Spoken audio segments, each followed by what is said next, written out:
Today, I want to talk about being rooted in love. Of course, you know our theme is fearless faith for the month. We did the little affirmation before.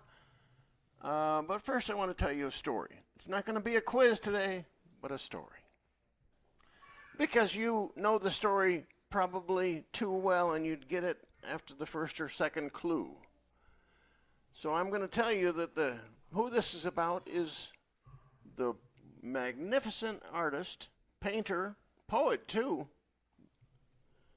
and of course sculptor, Michelangelo. So Michelangelo was a young man when he began some very notable work. Pieta was a sculpture that he made in Rome, even though he had grown up around Florence in Italy. And then at age 25, he returned to Florence to attempt to do something that somebody else had been trying to do for 40 years and didn't do. It seems that at the cathedral in Florence, I don't know, anybody remember what the big dome, El Duomo, I think it is, that big cathedral in Florence? Well, they had a work area. And in this work area was this tremendous block of marble. And two other sculptors had tried to work at it and make something of it and just never came to be. So 25-year-old Michelangelo was commissioned to make a sculpture that was to go on the top of that cathedral. And what he had was this humongous block of stuff, marble it was. And from this stuff, he was to make a sculpture that reminded the people of Florence that there were challenges ahead, but there was resolve in the challenges. And so he chose as a subject for that sculpture David. Not the David that was after conquering Goliath, but the thoughtful, pensive David who was anticipating that what he desired to free his people, in a sense, from the threat that surrounded them, he was resolved that he was going to do this. So he worked on it for 2.5 years. In secret, nobody else got to see. And finally, he was ready for the sculpture to be presented, but not put on the top of the cathedral because it was so immensely large that it was impossible to do that. And so we have the classic statue of David. And when some people ask him what to do, how he did it, how his sculptor went, he said, I saw it inside that chunk of marble, and all I did was take away the excess so we could see it. In that stuff, in this case marble, all that needed for the reality of the sculpture to be there was for the excess to be removed.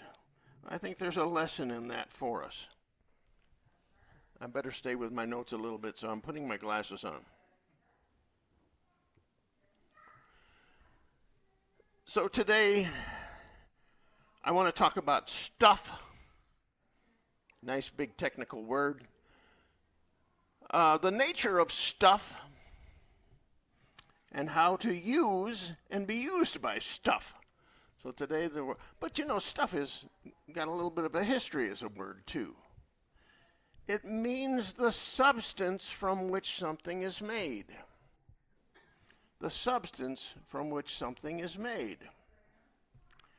Well, take that marble for our purposes here today and translate it from a very massive form into an ethereal substance that cannot be seen, but just as imposing, just as magnificent. Stuff. Stuff has no form normally, so we're using the imaginary stuff. We're seeing something that's not yet visible. Are you with me? Seeing something that's not yet visible. Well, it so happens that spiritual truth has come down to us over a period of time talking about stuff. One of the early teachers about the time of the beginning of unity was an author named Wallace Wattles. You might not know his name, and you might not know the name of the book that he wrote, but you probably have seen some of the content of that because it was the book on which The Secret, the movie, The Secret, was founded. And Wallace Wattles, not seeming exceptionally spiritual but very wise, said this. He talked about this stuff as a thinking stuff and how pervasive and it is around us all. Let me quote him. There is a thinking stuff from which all things are made, and which in its original state permeates, penetrates, and fills the inner spaces of the universe. So here we got this stuff. It's filling the universe. It's all there, not visible, but it penetrates everything that is. Remember the scripture from Hebrews chapter 11, verse 1, talks about faith. Remember, we're talking about fearless faith here in the month. Faith is the evidence of things not seen. I'm shortening it just a little bit. The evidence of things not seen. So that stuff eventually comes into form. That's pretty mystical, pretty metaphysical. But it is a truth that I am believing with great challenge to go with it these days. Stuff which can also be called in unity substance. Substance.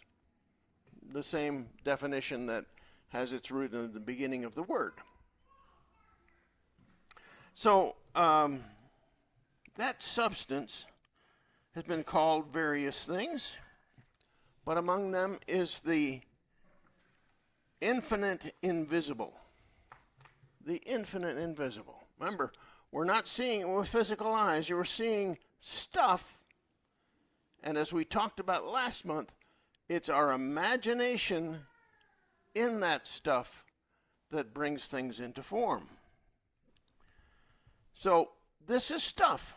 You can't see it. You can't get a hold of it. You can't smell it. None of that physical senses stuff.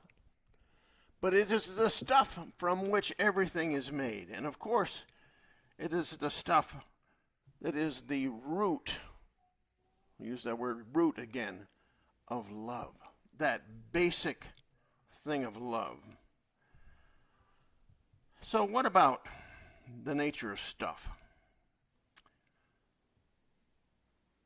Stuff contains within it all of the nature of the divine. Particularly our oneness. Stuff, imagine filling every little crevice in the universe. Around us, within us, stuff. It's one. It's not divided up. It's not polarized. It's divine stuff, part of creation, from which everything comes into form. So the nature of stuff includes something like faith, the ability to believe with confidence. Invisible, but yet bringing to us the ability to believe confidently.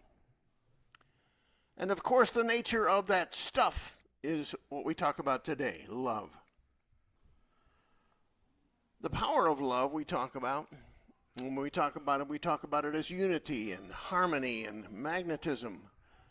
Wonderful qualities, but all of these too are not seen. They're not visible in the stuff. They're not visible until the stuff is brought into form. Some pretty eminent people thought that this stuff was of the nature of love, and Einstein was one of them. Einstein said, everything is love. Everything that exists is love. That is the nature of stuff. There's nothing made that does not have love at the very core of it. That doesn't mean it gets automatically expressed, because we put blocks in there. We live with blocks that keep us from knowing of love's existence. And you can't talk about love too much without talking about a consciousness that's different than love. Love consciousness, we understand to a degree. But the alternate consciousness is the consciousness of fear. Fear, that unresolved store of memories, imaginations of the future, and false beliefs about ourselves. This is love. Yesterday at Saturday Soul Boost, I asked the members of that, you got to join us sometime, Saturday afternoon, 4 o'clock. I asked about the qualities of love and the qualities of fear. Remember, we're still talking intangible stuff that can't be seen, but has an opportunity for expression. Qualities of love, and this is what our group came up with. Unity, the quality of love. Separation, the quality of fear. The quality of love is expansive. The quality of fear, contracted. Love is true. Fear, illusory. Love is energizing. Fear is paralyzing. Love of the higher self. Fear of the lower self. Love is accepting. Fear judges. Love is joyful. Fear expressed as apathy. Love is serene. Fear is chaos. Love is peaceful. Fear is anxious. All of these counterparts that give us a sense more of love and how important that is for us. Now, here we have something intangible which we have an idea about, but how do we use that beautiful power of love, and how are we used by that? Well, that's what it is when we're talking about bringing things into form. So this is a prolonged, how do I do that?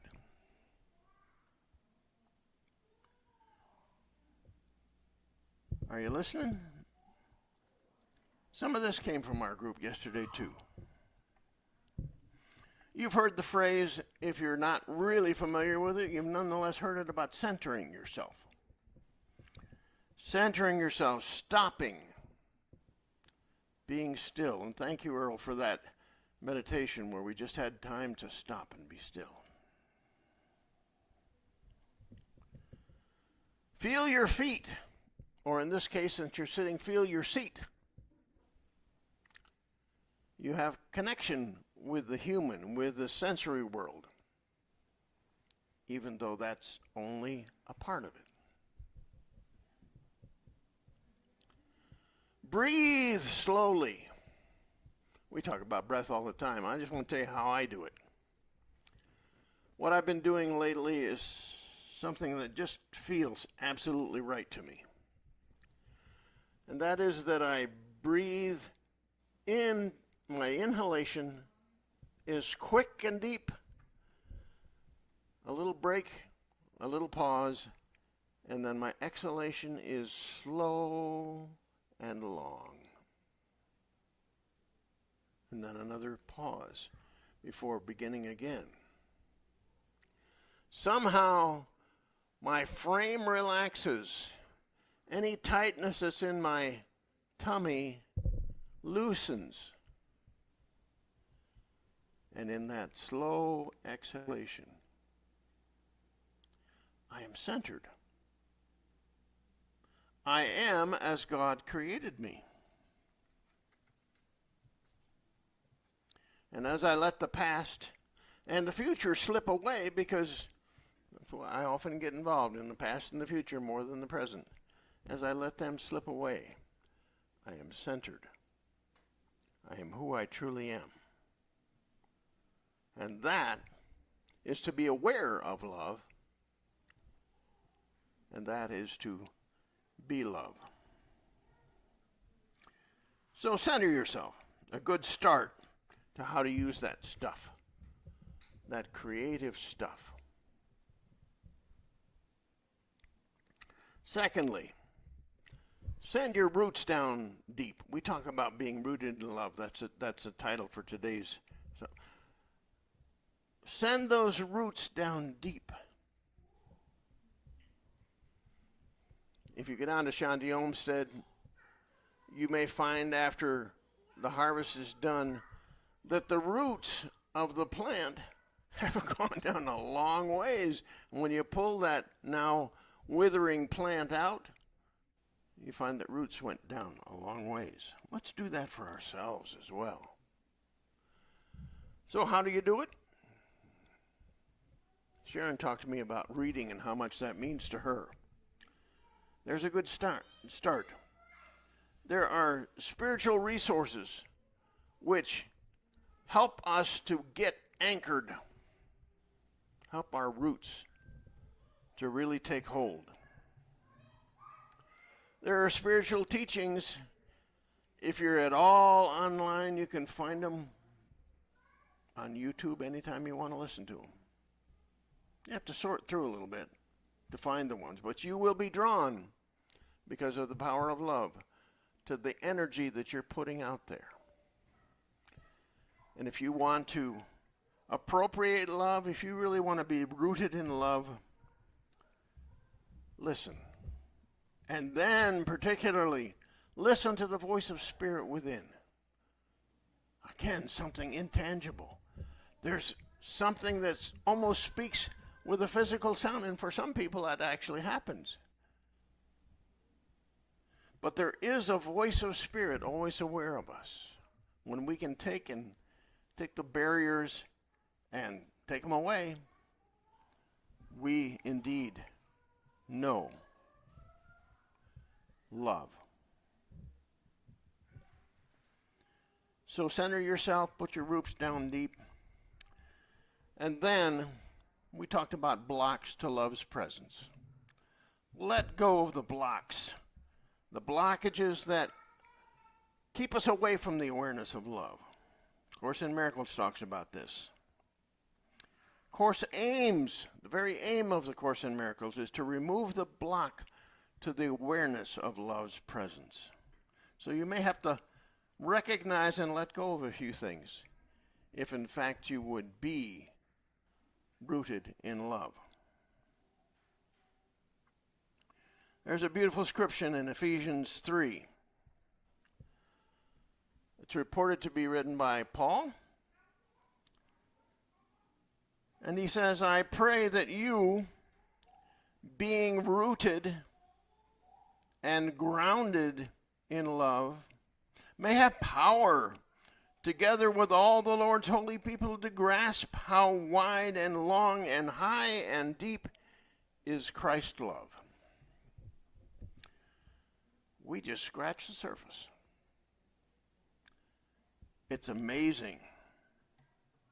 That love that penetrates all of the universe, that love that wells up within us as well as surrounding us. This all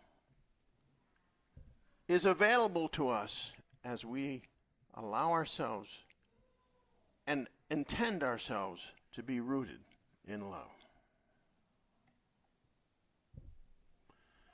So I say to you, like Paul would say to the Ephesians in his letter, I pray that you may be rooted and grounded in love. And so it is.